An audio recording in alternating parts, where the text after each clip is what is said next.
खास खबर की ओर। इधर केंद्र सरकार ने रेलवे कर्मचारियों को दिवाली का गिफ्ट दिया है। कैबिनेट की बैठक में रेलवे कर्मचारियों को 78 दिन का बोनस देने का फैसला हुआ है। इससे रेलवे के 11 लाख से ज्यादा रेल कर्मचारियों को फायदा होगा।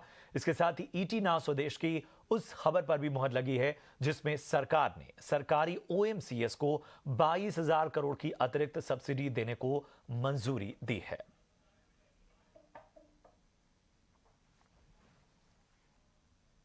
22,000 कर्मचारियों को हर वर्ष दशहरे और पूजा के अवसर पर प्रोडक्टिविटी लिंक्ड बोनस दिया जाता है और इस बार 11,27,000 एम्प्लॉयज़ को 1,832 करोड़ रुपए का ये इंसेंटिव दिया जाएगा, बोनस दिया जाएगा, जो 78 दिन का बोनस होगा और 17,951 रुपए जो है ये मैक्सिमम की लिमिट रहेगी जो 78 दिन के लिए है। वो वन टाइम ग्रांट भारत सरकार 22,000 करोड़ रुपए की दे रही है ताकि आम नागरिक के ऊपर, देश की सामान्य जनता जो हमारे देश के नागरिक है उसके ऊपर इसका बोझ ना पड़े।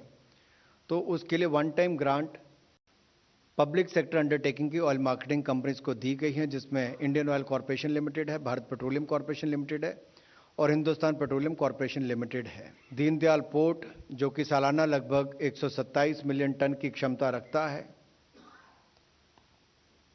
एक बड़ा निर्णय लिया गया है ताकि पीपीपी मोड के अंतर्गत बिल्ड ऑपरेट ट्रांसफर के मोड पर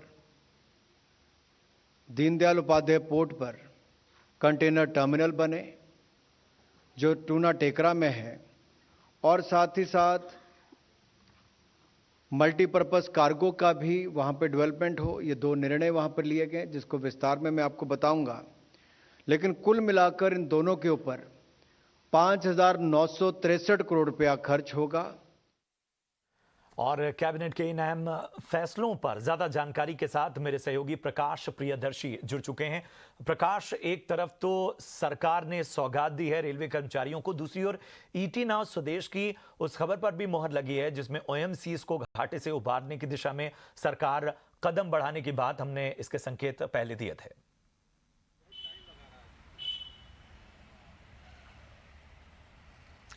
जी बिल्कुल, कुछ अहम फैसले हुए हैं जिसकी जानकारी हमने अपने दर्शकों को दी थी और सबसे बड़ी खबर ये है जो कि कैबिनेट की बैठक से निकल कर आई है, जिस पर आज अभी केंद्रीय मंत्री अनुराग ठाकुर ने मुहर लगाई है। उनके हिसाब से कैबिनेट ने जो पहला बड़ा फैसला लिया है, जिसके हिसाब से जो ऑयल मार्केटिंग कंपनीज है, सरकारी oil marketing companies HPCL, BPCL, IOCL, उनको जो अंडर रिकवरी हुई है जून 2020 से जून 2022 के बीच में एलपीजी के ऊपर जो ग्लोबल मार्केट में कीमतें बढ़ी हैं, उसको देखते हुए उसकी रिकवरी का फैसला, उसकी घाटे की भरपाई का फैसला सरकार ने किया है और उन्हें वन टाइम ग्रांट के तौर पे 22,000 करोड़ रुपए देने का फैसला किया गया है, जो कि अतिरिक्त सब्सिडी के तौर पर दिया जाएगा। तो उम्मीद ये है कि इससे कंपनियों के घाटे की भरपाई होगी और आने वाले सर्दियों के मौसम में जब एलपीजी की कीमतों में और बढ़ोतरी की संभावना जताई जा रही है, वैसे में आम कंज्यूमर को राहत देने में मदद मिल सकेगी।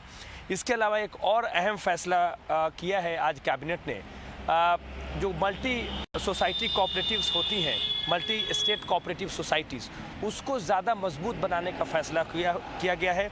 इसको सरकार ने एक तरीके से कहिए कि एक अमेंडमेंट बिल लाकर इसमें नए प्रोविजंस जोड़े हैं कि ऑडिटर की नियुक्ति कैसे होगी, जो फंडिंग की जाती है और खासकर जो इसमें लोन दिए जाते हैं उसका रेगुलेशन कैसे होगा, इस पर सरकार ने बदलाव किया है और इसको संसद के आगामी सत्र में पेश किया जाएगा इसकी मंजूरी के लिए।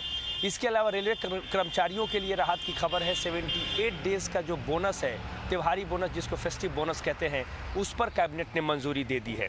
इसके अलावा एक और फैसला लिया गया है, वो दरअसल मल्टीपर्पस कार्गो बर्थ और साथ ही साथ कंटेनर टर्मिनल बनाने को लेकर है, जो कि कांडला में मंजूरी दी गई है। इस पर करीब 5,500 करोड़ रुपए का खर्च आएगा। इसका मकसद ये है कि एक ही टर्मिनल में और एक ही बर्थ में बड़े से बड़े शिप जो हैं उनको एकोमोडेट किया जाए और ये मल्टीपर्पस होगा, इसको कैबिनेट ने मंजूरी दी है। तो ये अहम फैसले आज कैबिनेट की बैठक में लिए गए हैं। बहुत शुक्रिया करेंगे प्रकाश आपका कैबिनेट की तमाम अहम फैसलों के बारे में जानकारी देने के लिए। बढ़ते हैं अगली खास खबर की ओर। अगर